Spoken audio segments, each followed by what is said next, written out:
प्रधानमंत्री मोदी आज ले 2 दिन पर छत्तीसगढ़ में रही। राजभवन में गुजारी रात, शक्ति धमतरी में 23, अंबिकापुर में 24 अप्रैल के कर ही सभा। हनुमान जन्मोत्सव पर आज खास आयोजन। रायपुर के जम्मू मंदिर में बिहनिया ले बजरंग भक्त मन के भीड़, 40 पाठ, सुंदरकांड पाठ और भंडारा होवत।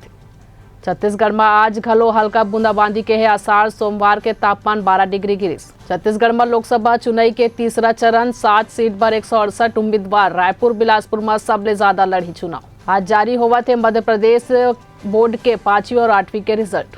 पतंजलि आयुर्वेद के भ्रामक विज्ञापन मामला में आज सुप्रीम कोर्ट कर ही सुनवाई। ईडी के गिरफ्तारी के बाद तिहाड़ जेल में केजरीवाल ला पहली बार इंसुलिन दी गई।